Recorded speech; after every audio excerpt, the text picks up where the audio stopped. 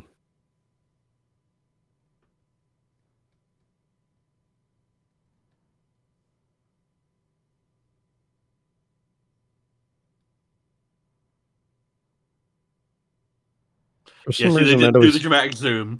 It always sticks with me for whatever reason. She kind of That's very good. kind of a staccato read. Namer points out, remember this episode was written when we cared about foreign agents infiltrating society and didn't accept it as a part of modern life. Yeah, now when the Russians call in bomb threats, we just live with it. Oh, I love this scene.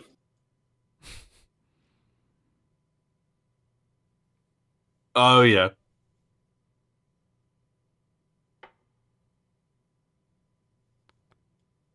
Idle. Ooh. I think we got to do the tropes. Since you're all stealing tropes anyways, we got to do it for this one. This is... Okay. Namimbi. Oh, get a dead leg. Interspecies ethics.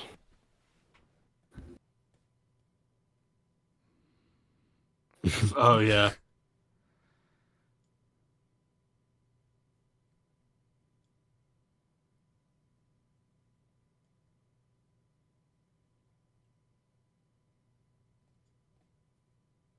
I love smart protagonists. I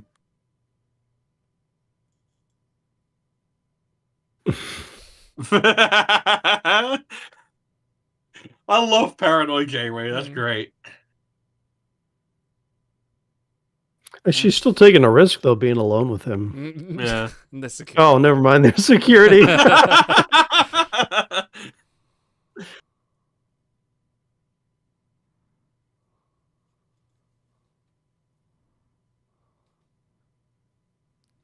And that's how we get Picard Season 3, people.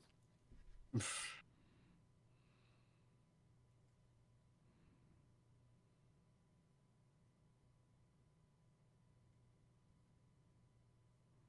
busy in there today.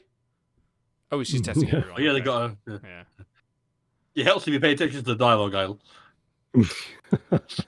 It's late. It is late. It is, you're not wrong. I did like an 1.5-hour review on the first episode. Type 1 phaser. How does the phaser fire nanoprobes? Don't worry about it.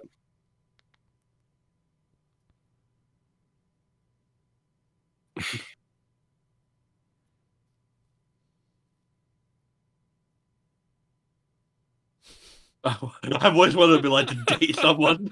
Actually, that's funny because in a few episodes he does date an alien.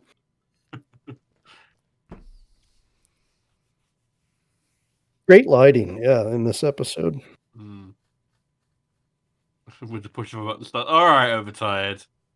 Thanks, chum.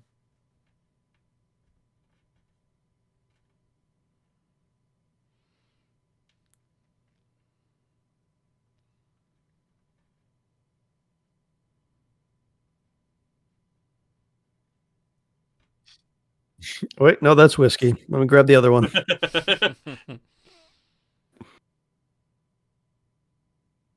Oh, look at that. He's really, really casual with this.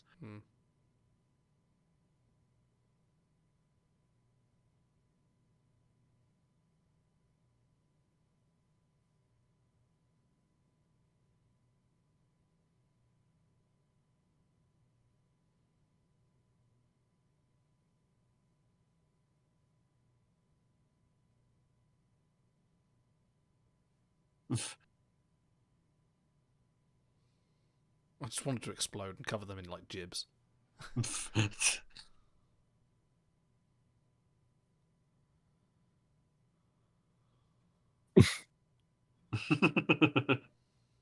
Optimism, Captain.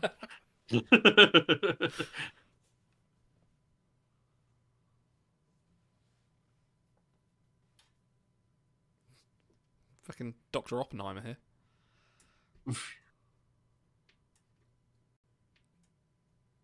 Were they looking on the bright side?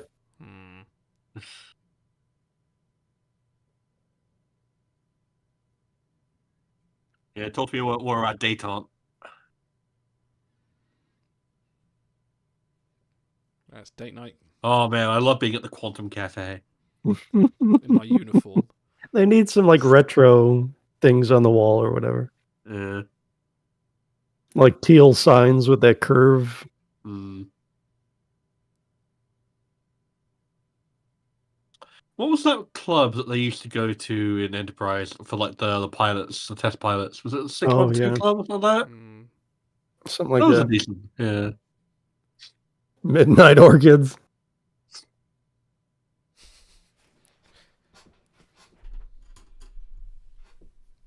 You ever gonna call him by his first name? Keith Boothby.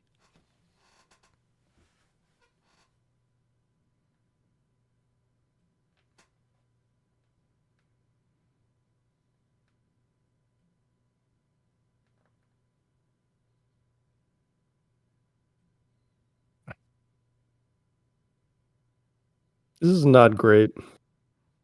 Yeah. The dating small talk. Picard, name drop. Gomez. No. It's too quick. Okay, Ponfar night at the Vulcan nightclub. I do actually like that. Fuck is that? If you don't know, you probably shouldn't. Every night is No. Bonfire night at the Vulcan Define nightclub. that for me, Idol. Paint It's only me a open once picture. every 7 years. Dude, again, why is Harry on board this one? Because he's a contracted actor and he needs some lines. Yeah. You wouldn't know, Harry, but they take some time.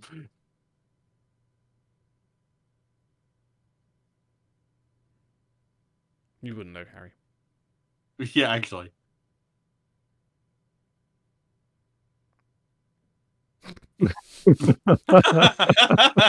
Just trying to improve this show. Okay, this is legitimately funny.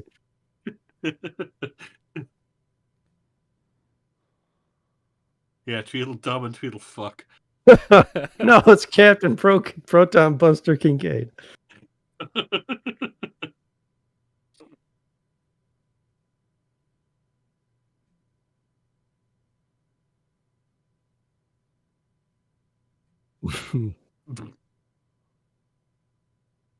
I wanted to like come on lights and then just like starts doing disco lights. I want a surprise party. Mm.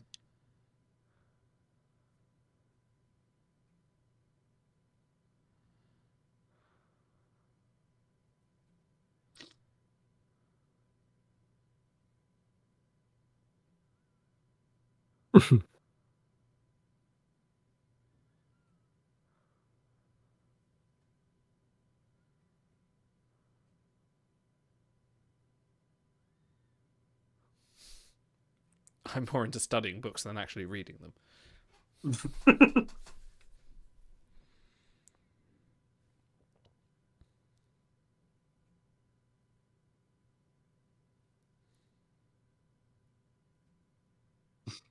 Overtired points out, yeah, Ponfar when Vulcans are overwhelmed by the mating instinct. Because it's so private that Spock almost died rather than talk openly with Kirk about it. Come on down to the club for half-price apps. Yeah.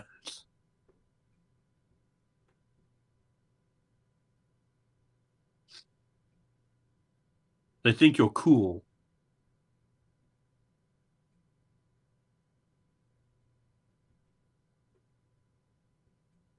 Let me slip into something more comfortable. Yeah. I always inject my isomorphic stuff before I come on a date.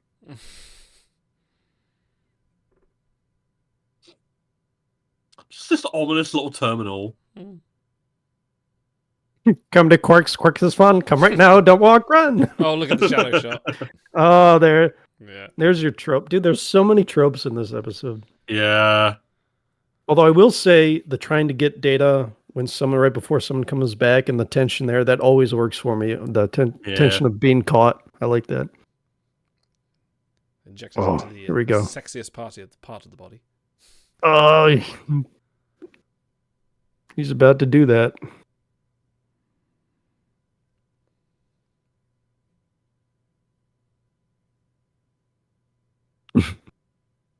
Oh my god, this is not...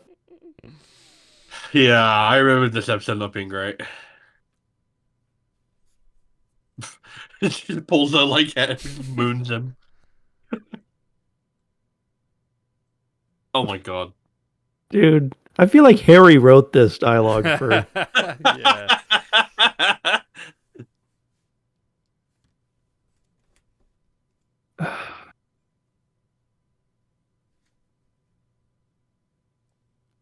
He's not actually saying anything, is he? He's just agreeing with her. He's really, Well, he doesn't want to tip his hand, but it just makes him look like a piece of bread. But he's Chakotay. I mean, we just saw last episode. He can actually emote.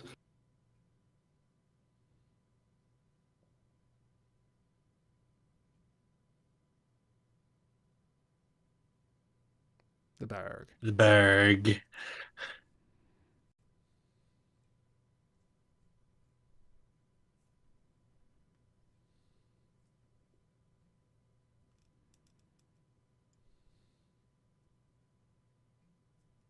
Also, her line reads are not... They're a little overly dramatic, don't you think? Yeah.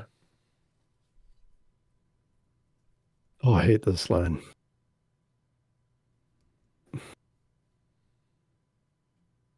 Yeah, the problem is it's trying to do like 70s Invasion of the Body Snatchers, but it's not like as scary as those movies actually are, or as like camp as the parodies. It's just kind of in a stale in between.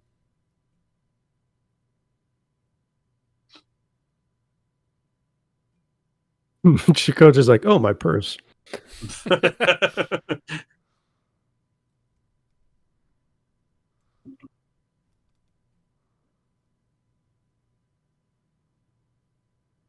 The tentacle's going to come out of her mouth. Ugh. Counter really looks. That's actually great. Oh. Oh, but actually... It's not so bad. Oh.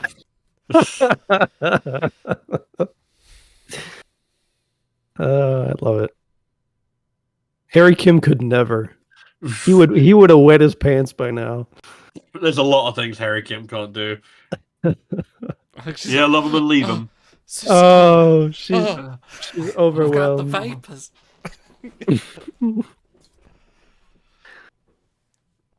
Oh, here's another trope. Yeah. Got his DNA. You could have just gotten that off of the glass that he took a sip from. Yeah.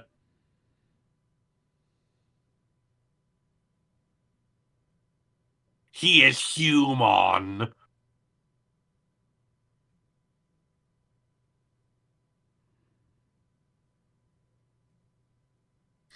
Okay, so this is actually this is like my favorite stupid moment in all of Star Trek. He gets chased and he's cornered by I like love three that sides. though. That bit where it's very Truman Show. I like Yeah. that. Oh, it's very Truman Show. So watch, he can escape by running onto the grass, but they weren't allowed because of their location filming. Watch him stay on the path the entire way. He's booking it though. No, watch. Run to the side. No, I'm just going to stop on the... So stupid. That is so stupid. Oh my god. What the fuck? We are Legion.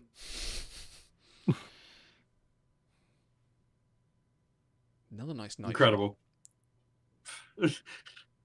Shit porn. Yeah, you get a speed boost when you're on the path.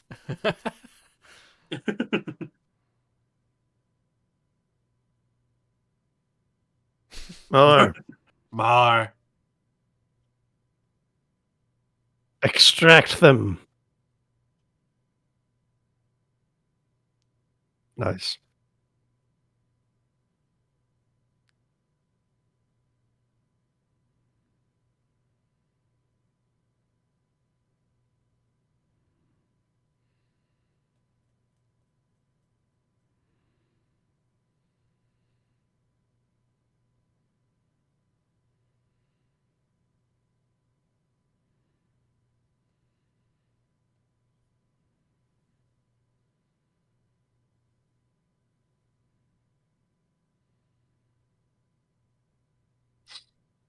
So you agree you're going to have to make some more nanoprobes? Mm-hmm. I think this is the best scene by far so far in this episode.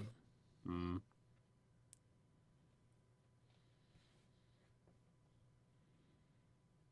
I like the camera angle. Mm.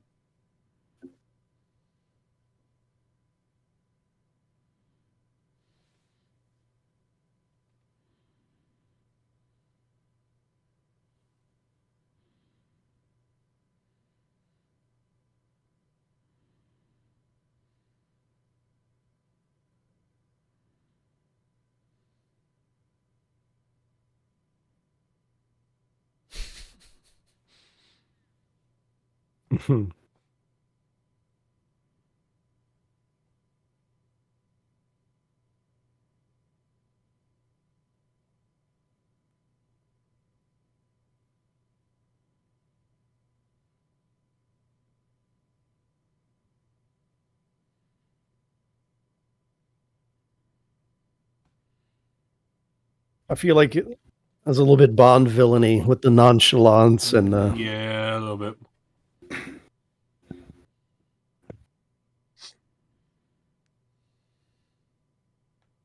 $47.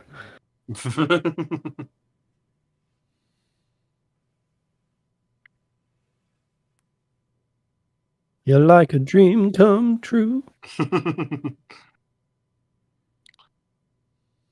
And I swear.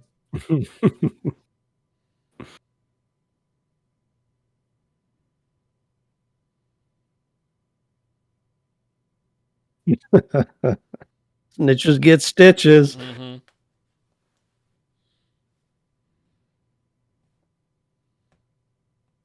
Yeah, how dare you spy on our recreation of us about to spy on you?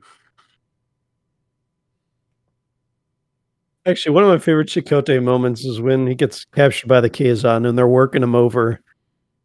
And he's like, "Does Seska tell you you're a real man? Does it make you feel good?" And they're beating on him, and it's so funny. Mm.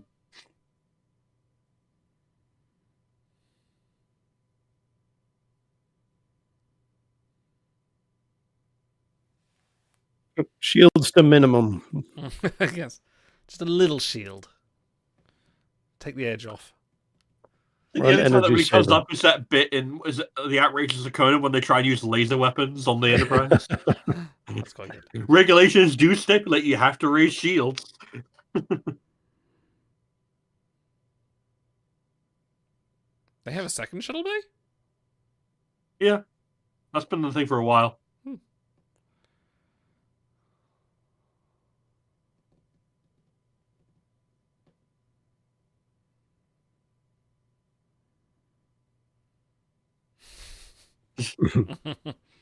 No. That's a great line. I love that. She's just a ball of nails sometimes. That's not my name. That's not my.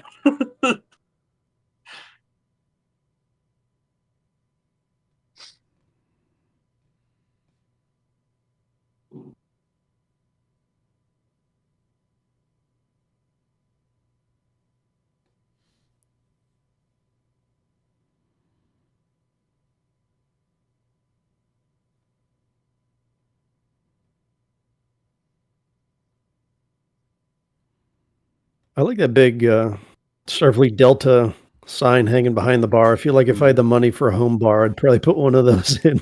Yeah, I can see that. Yeah.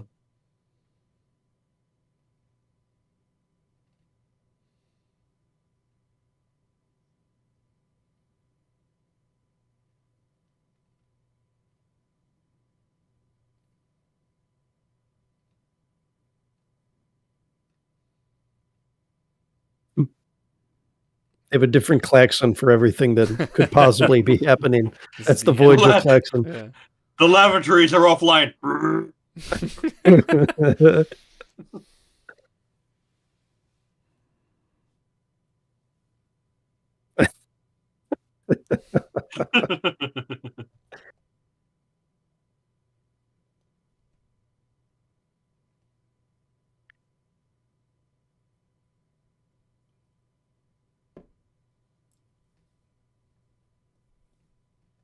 Damn good.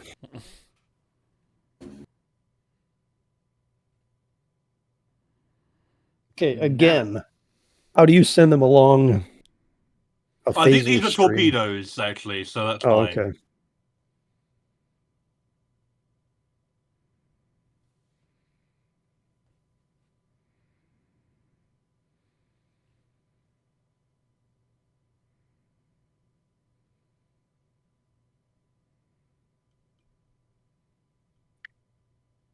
That all sounds good, yes. Something a little That's more a weird budget friendly.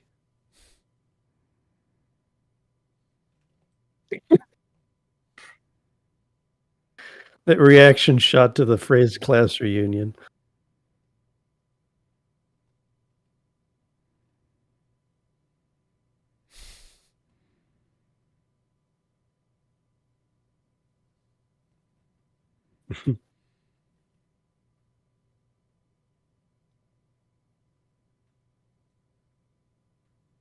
No, sure you do, Janeway. Yeah.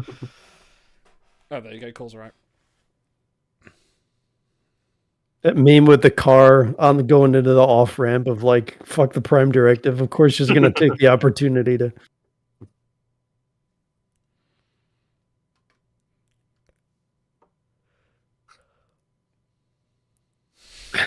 Wow.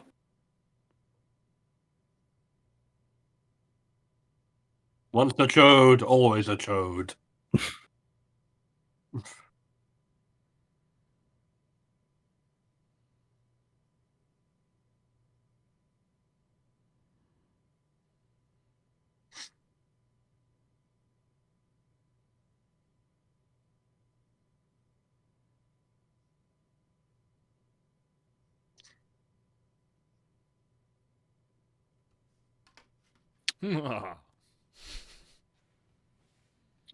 This was actually 3 years before he died. Mm.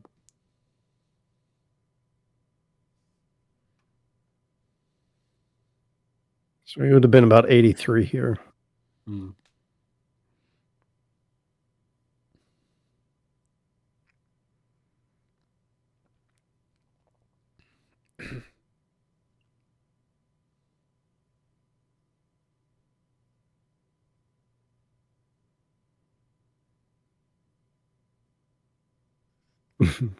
Do it.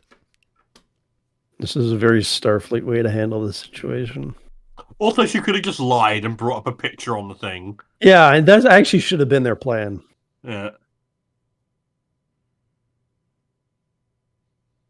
The picture on the screen definitely says that. Like, I mean, she already brought the security to confront Chakotay earlier, so we know she's smart. yeah.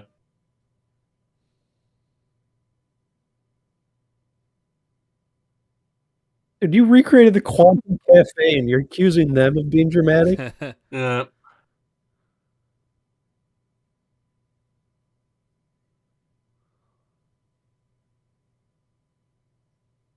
Look, this is the loneliest man in all of the world, and I just point at Harry Kim. We offer you Kim as a tribute.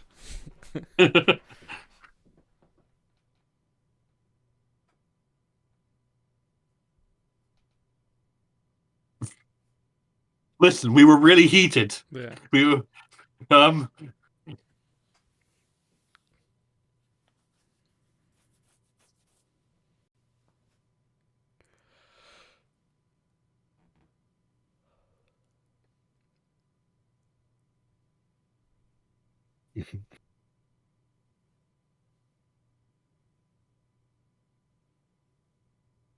Wow, Chakotay must have been a good lay. yeah. That whole kiss. I kissed her. I believe her. It clearly was. She entrapped you and then took your DNA. Yeah. Like, what?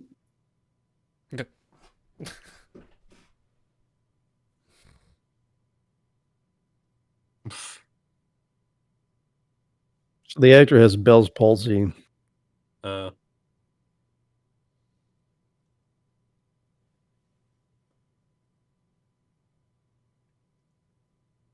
Oh, this was 2 years after Homefront. Homefront's a way better episode.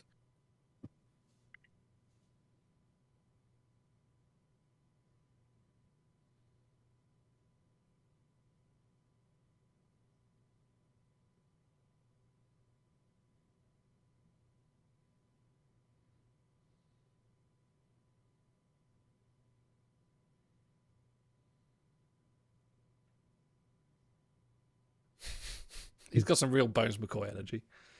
Yeah, for real. Dude, for 83, is knocking out of the park.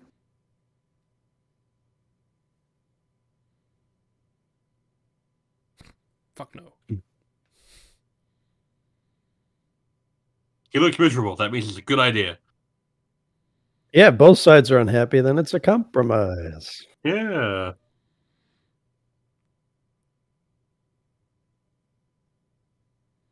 No one will ever know.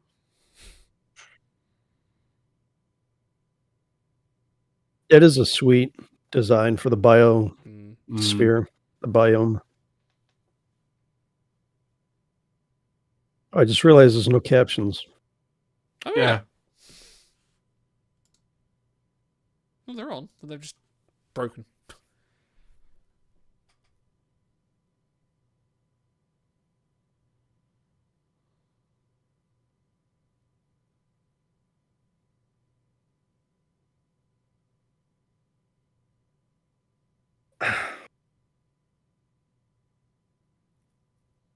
I don't like that flip. She really wants to be prepared, over-prepared earlier, and now she's like, no, everything's fine. Yeah. Yeah. Kind of the whole episode's been that. It's just sort of gone from like something to like, oh yeah, it's fine. Okay.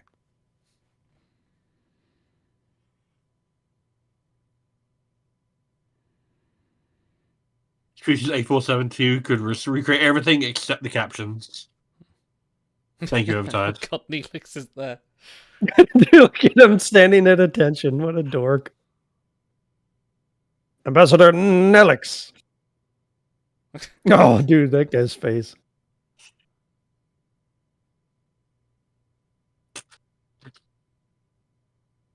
Nelix.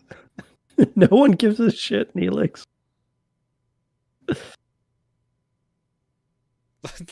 Why the long face, Lieutenant?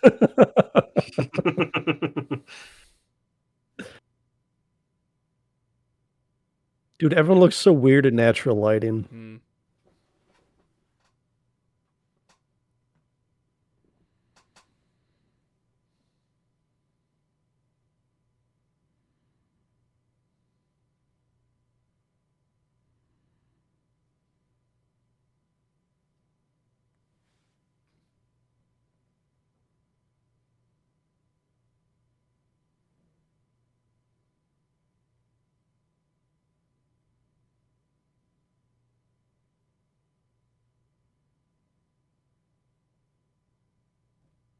Yeah, see, they're And this so will never come chummy. up again. Yeah. Oh, really?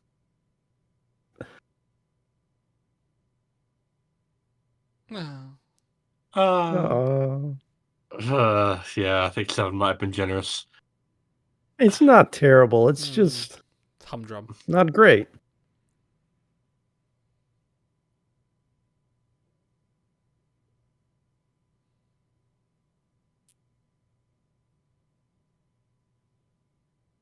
You made a shitty 8472. Dude,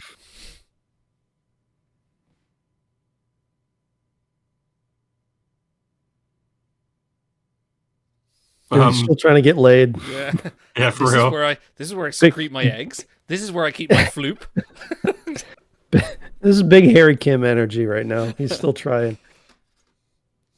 The way you said that, I heard it's hairy Kim, and now I'm just thinking some sort of like Aboriginal Kim, like Genesis. Some.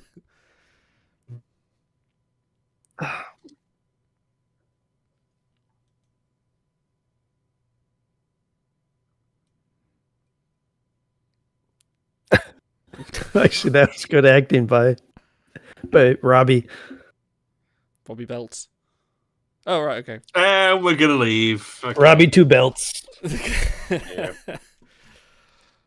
Yeah. Yeah, we definitely got to do that trope segment for this one. This was chock full of them. Okay. Yeah. Okie dokie. Welcome everyone to Star Trek, our ongoing review of Star Trek episodes, and we are continuing the Summer of Voyager Season 5 with Episode 4, In the Flesh, where we return to the wonderful world of the species 8472 in... are we friends with them, aliens with enemies with them? Are they just going to turn around and everything's going to be fine? This episode was directed by David Livingston, the one, the only, the legend.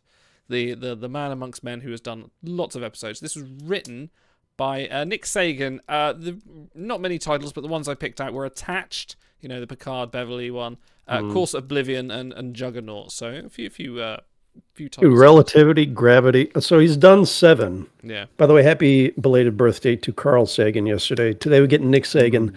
6 of the 7, well, I'll say 5 of the 7 episodes he wrote were pretty damn good. And then there's this one, which is... It was not terrible. We can agree it's not terrible. And then Bloodlines with Jason Vigo, which I like and Stars hates. So he's got a great batting average. It's okay. 5 out of 7 with really, really good bangers in there is respectable. Yeah, this was... I remember enjoying this episode, but I forgot how kind of boring it is. Nothing really happens the entire episode. Apart from... originally... Yeah. Originally, they were going to have a big space battle, and they weren't going to completely defang like the biggest baddie since the Borg. And then they're like, "No, let's not do that." So I don't know how late into things the rewrite was. I'm sure it was probably all done before they started production and whatnot. But yeah, let's start there because we talked about it a little bit beforehand. Cutting them off at the knees. Like they're kissing, they're handing them roses by the end of this. Like it was a sudden that was not the right choice, right? They were sitting around that table and like Boothby sort of just like, there's gonna be nothing that brings me back here. This was a waste of time. And literally by the end of that meeting, he's like, yeah, we'll exchange technology. It's great. Let's go and have a tour and we can all be friends. And it was such a shocking turn. Like, and they didn't seem that alien. They seemed very human. Yeah, I was going to bring that up. Is that like this is a complete betrayal of the entire appeal of Species 8472. You take a species that is so alien that we don't even have their actual name. We still don't by the end of this episode. Like, in fact, I'm onto something here. So Species 8472 is a Borg designation.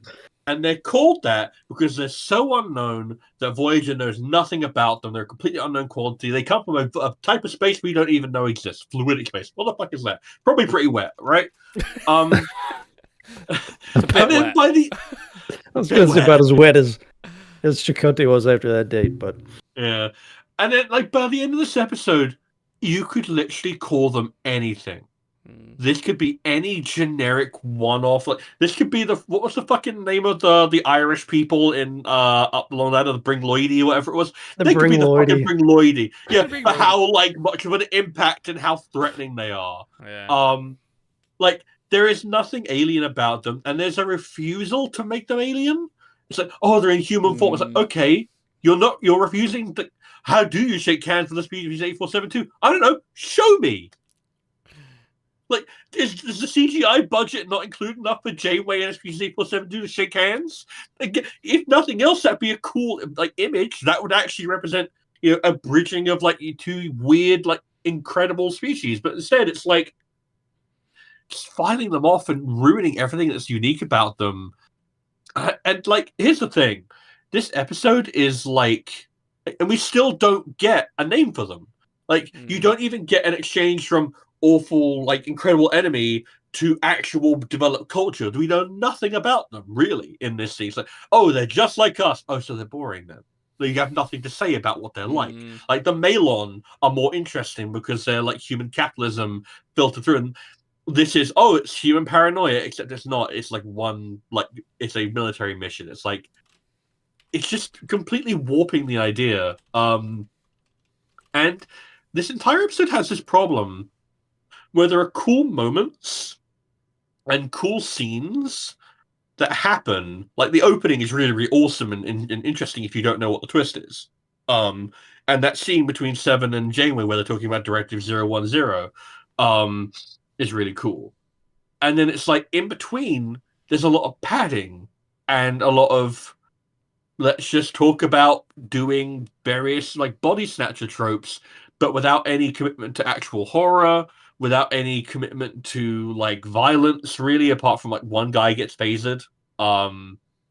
Like if you're doing a pastiche of Invasion of the Body Snatchers, which just kind of is with a happier ending, like Invasion of the Body Snatchers is pretty like it's really tense and scary and like guttural and all about like the best scene in the entire episode. We're gonna get into it. Is like the whole bit where Janeway is like thinking that Chakotay might be a doppelganger and has put in all the measures to, and it's like there's not nearly enough of that smart, unique takes on the episode where you get to see the characters act outside of their normal bounds.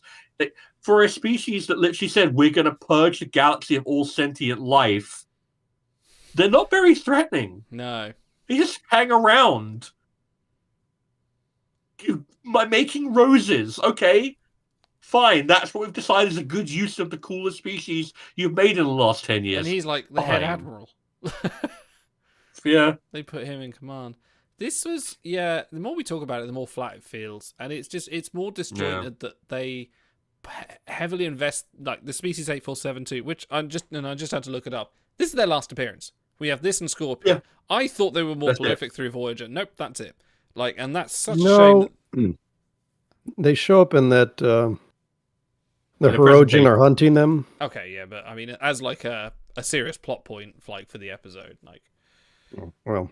Yeah, but this is sort of, they go through the whole, an alien species assuming the identity of the Federation to invade them. It's a cool concept, and I like the idea that Voyager were like caught out of the way. But it's just that turn at the end where it's just like, and we're all friends now, and it was just very. Yeah. I don't know. They seemed far too human. Valerie standing up at the end, just sort of like saying, "No, I believe him," and Chakotay going, "Yes, I believe her." And it's like, "Oh my god, really? No, come on." Then like Boothby's just like, "Oh, okay, fuck it, let's do it. We can trust them." Yeah, no, I think someone in the chat pointed out, like that's all it takes to get universal, like that's all it takes for world peace, just universal disarmament. Yeah, everyone just goes, "Yeah, no, sure, I'll turn off my weapons. That's fine." Like. It's that easy. It's just that simple. And it's like, it isn't. Sorry. Okay, so I got one of the aspects, we're doing a season 5 of Voyager through from start to finish. One of the aspects is we can kind of draw comparisons here and there. I don't know if this is fair or not, but let's just do a thought experiment. Let's say we watched Code of Honor, The Last Outpost, Lonely Among Us, and then this episode In the Flesh.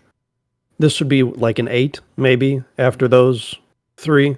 Yeah. Right? But instead we watched Night, Drone, Extreme Risk, and then In the Flesh. So compared to those 3, like it's full of holes, the acting wasn't good, tropey, that's all true. I feel like we might be a little more hard on it because it's coming off the string of, and which is fair to be hard because we know they can do better. We know they can have smarter writing and better acting, and they didn't have it here. But I don't think it's like garbage. I think it's around. No. I think it's around the average, maybe even a little better because production-wise, they do quality work in this time period. Yeah. So you know what the issue is? This would be completely fine if it wasn't Species 8472. Like if this was another species that had found out about the Federation, like maybe a one-off from seasons 1 through 4, and they got a hold of the database and they did this whole thing, I would be fine with that. I'd be like, guess what? It's not a betrayal of the coolest, most intimidating threat you ever created. Well, like, that was the Borg. That could kill. Well, yeah, and then they beat the Borg. Like that was always the coolest bit. And it's like, Overtime points out they're so powerful they can't be a repeated threat. Yes, but there are more interesting ways to do that than to immediately nerf them and make them a non-entity and a non-threat the second appearance. Keep them on the periphery. Like they can make appearances here and there. They don't necessarily need a whole episode of themselves, and they don't need to be interacted with much beyond the vague threat they represent. At least you can keep that going for longer than 2 episodes. Yeah. And it's like, you mentioned that there's an episode where they're getting hunted by the Hirogen. Is that an actual Species 8472 or is that a hologram? Yeah.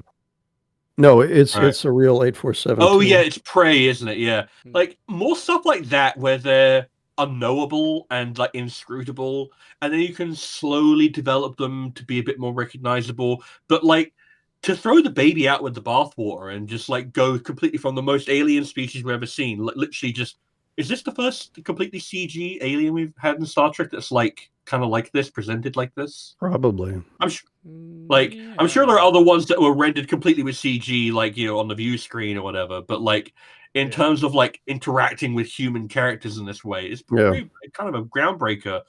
And that's how alien they are. They literally look unreal because of the CG quality, which kind of adds to them in a way. I'd love to see a modern take on them. But it's like there is so much potential to be explored there and how different they are. And that makes the portrayal... the more I think about it, the more annoyed I get. Like, that's the problem, is I'm talking myself down and down and down on this. So I hate that, because there is good stuff here. That Hirogen episode is interesting, if I'm remembering correctly, because they said that they continue the idea that they're so threatening that an entire group of Hirogen finds them an honorable enough prey that they're worthy of hunting. They like they're big game hunters. Yeah. And it also gives you a little bit of sympathy because you're being hunted by the Hirogen, who are more enemy than ally at this point. So if they would have gone from Scorpion to that, where you get a little bit of, maybe they are able to communicate with him at the end, oh, he's hurt, he's dying, that kind of thing. And it's more of a natural progression. But yeah, also the fact that they choose to make inroads via dating, which is not, I don't think it's the best choice. It lent itself to some really soapy acting, some really bad dialogue, which we just saw last episode, how good Beltran can be when they give him good material. This is not good material. Yeah. So this was Beltran just agrees with everyone, the episode. Because that's kind of all he did. Every time he was on the day, he's like, yes. Robert, we want you to go up there and look completely like milk toast and beige. I can do that. Although right now, because I have something different from my best of, I'll shout out Paris. He's like, the 8472 is just trying to get to know you. You can't blame someone for that. You from his side. Yeah. So they did have some good writing, and we know Nick Sagan is capable writer. So also I'm gonna like bring up the most unfair comparison in the entire world. Whatever. But I think it's this season. So guess what? We know they can do better. Imagine this episode about imagine Species 8472, but it's Counterpoint.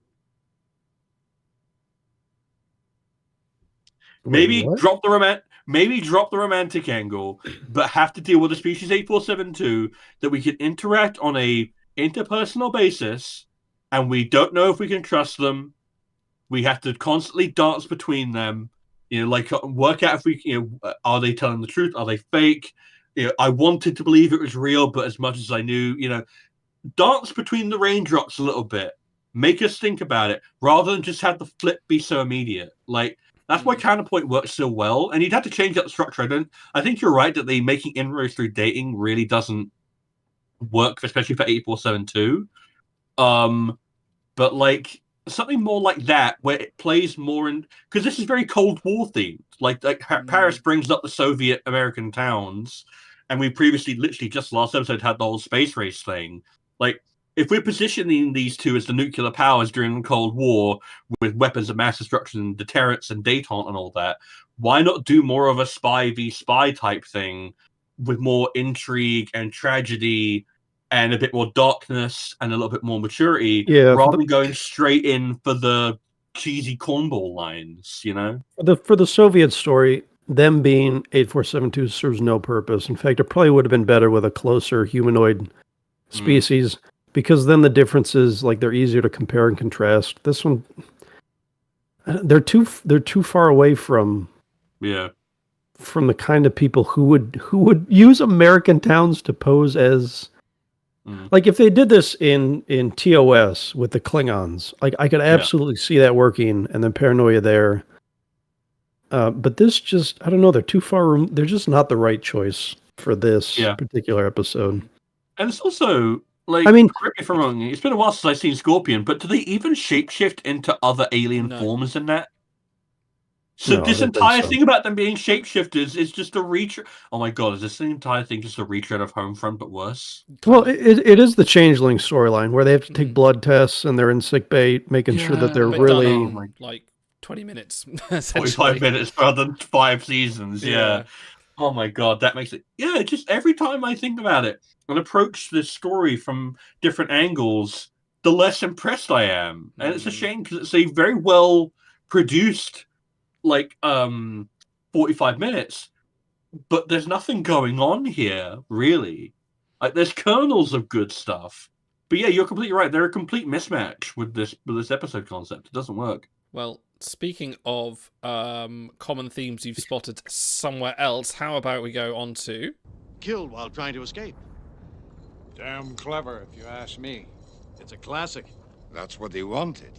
Who wanted us killed? Since you're all stealing tropes anyway, why not let you? His name is... Oh, no. Son of a... What tropes did you spot in this episode? Masterful ADR work, by the way. Whoever did that, goddamn genius. Yeah, just it was peak. Since this whole thing was your idea anyway, Otto, why don't you start us off?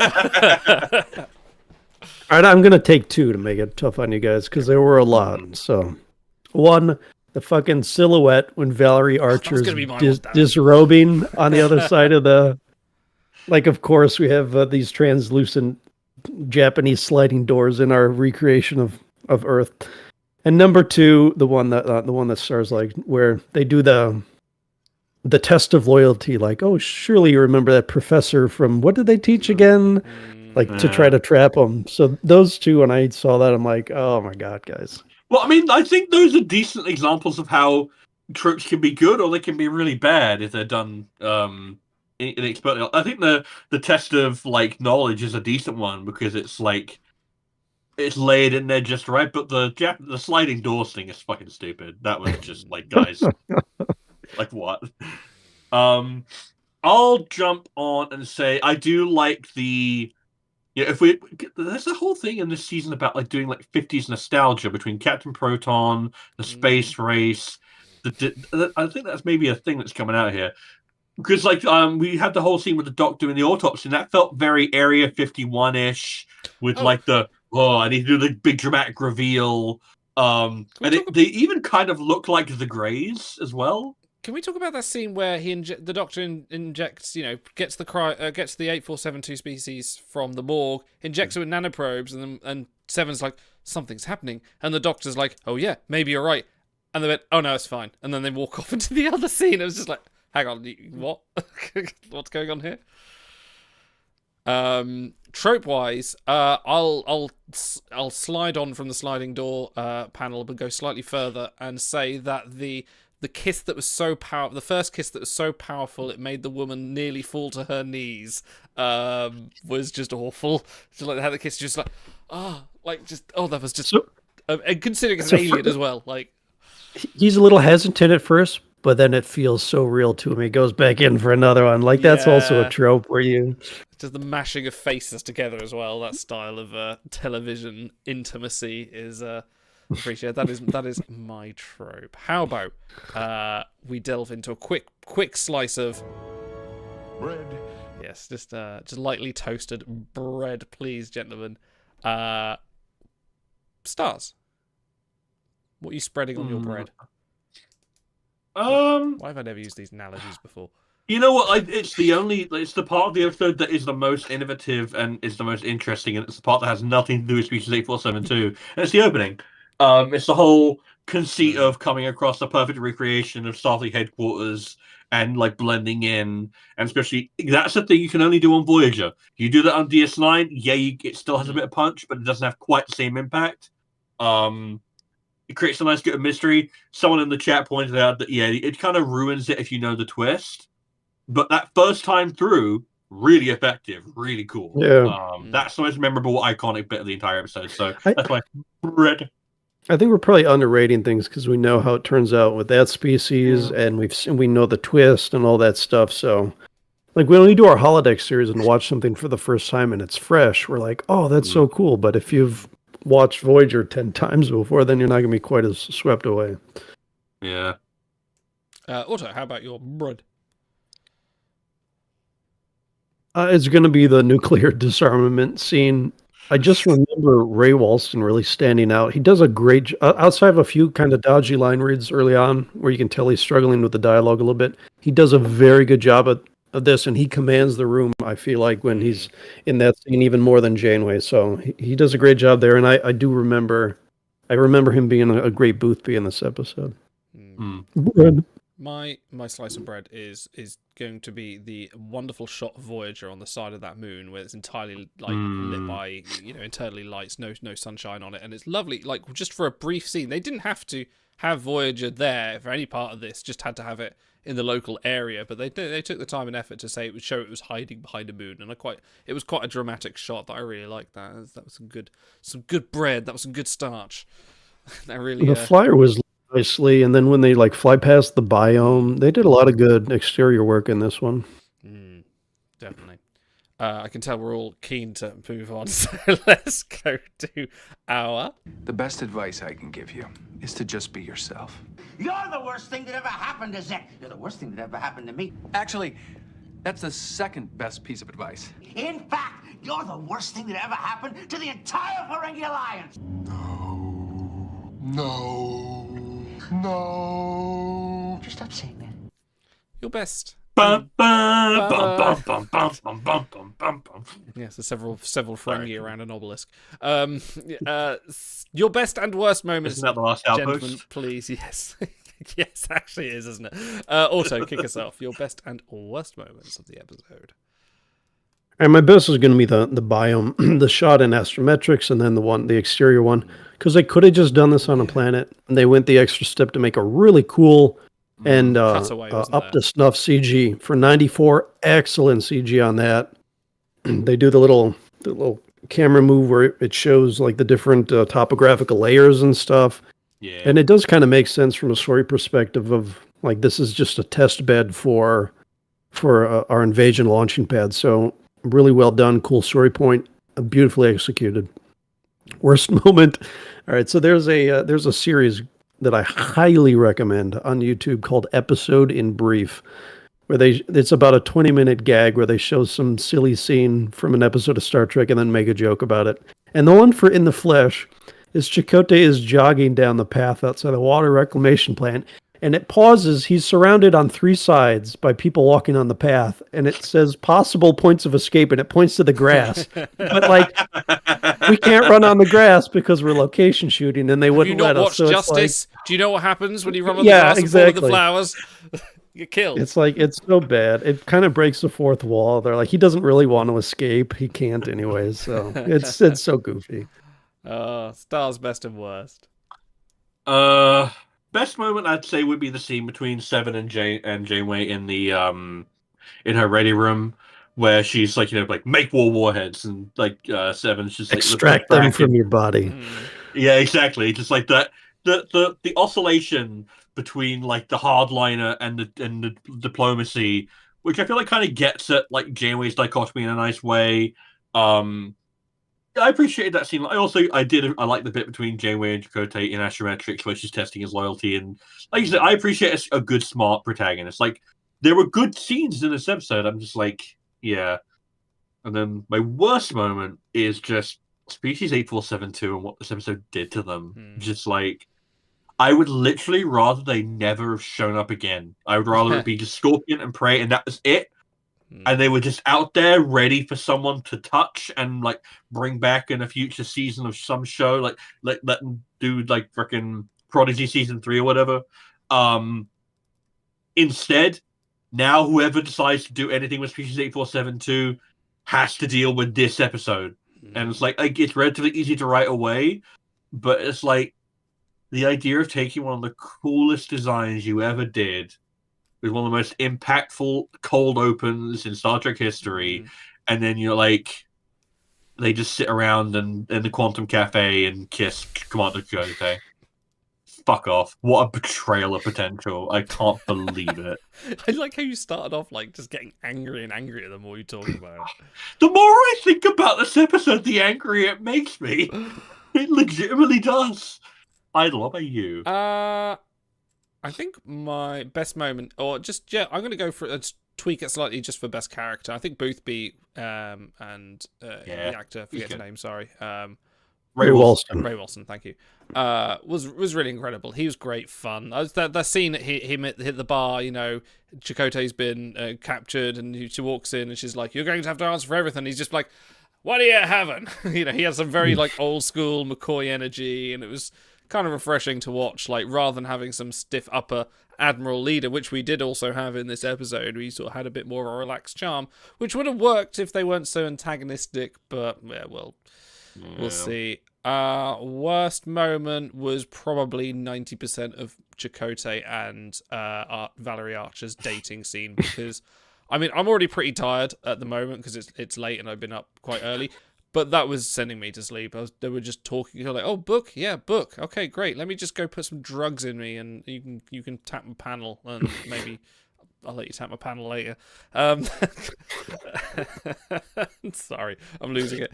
Yeah, that was my best and worst moments. So how about, you know what? I feel like no. I need to. Okay, go on. I need to inject some energy. So I swear to God. Swear to me. And I swear. Oh, that did the trick. That was just for me. Auto's regretting things now. Okay. I needed that pep. Sorry. Dude, if I could get away with not being copyright struck, I would just play the entire 3.5-minute song with every stream we do. I love that stuff. I'll learn it on guitar. I'll get my son to learn it on guitar. There we go. Right. Okay, let's go on to... I can show you my rating code. Schiller rating 3.5. Associational rating norm -3. That's much too low a rating. I'm just not accustomed to seeing an unsatisfactory rating on a member of my crew. Gentlemen, it's finally time for our Schiller rating code. So, Stars, please provide me with one. Gentlemen, how many awe-inspiring, iconic alien designs cut off completely at the knees by a mediocre episode out of 10? Hang on, guys, cut off at the knees by a mediocre episode. It's quite hard to type these. It's probably your longest. Okay, go on, Stars, you start off. I want to see what your benchmark is for this. I pre-rated it a 7, and then I was like, you know what, I had to kind of knock it down. It's, and then, like I said, the more I think about it, it's like, with every episode of Star Trek, it's like it's contributing towards something, right? Like, it's maybe more something like now in like modern Star Trek, where you are contributing toward the fandom, the legacy, the culture of the thing, right? But even back then, it's like, what are you adding to your show? What are you adding to your lore, to your world, to your characters, and what are you losing in return? And really good writing only adds; it doesn't take away. You know, like, if you have to kill a character, make sure it adds a lot. Like, that's why Wrath of Khan is so good, because even though Spock dies, that movie adds so much that it's like, well, I can't really be angry. It's a perfect death. But this only took In away. the Flesh to the Wrath of Khan. Yes, incredibly negatively, because all this did was take away. Like, it added a few bits and pieces here, but like everything it added to 8472, I'd rather it hadn't. I'm not going to be writing home about his romance with Valerie Archer. Boothby's cool to see again, but that didn't make the fight any good, did it? Just undercooked, really bad mismatch of concepts, betrayal of potential. There's some good scenes in here, but I completely forgot about them because all I remembered was this is that kind of not as good episode in season 5. When I looked at it, I was immediately like, oh yeah, that one's not as good. Immediately on impact, before I even saw the episode again, when I was looking up this whole Summer of Voyager thing, I remember that one being not as good. So for me, it's like a 4 awe-inspiring, iconic alien designs taken out completely at the knees by a mediocre episode out of 10. Auto. 4.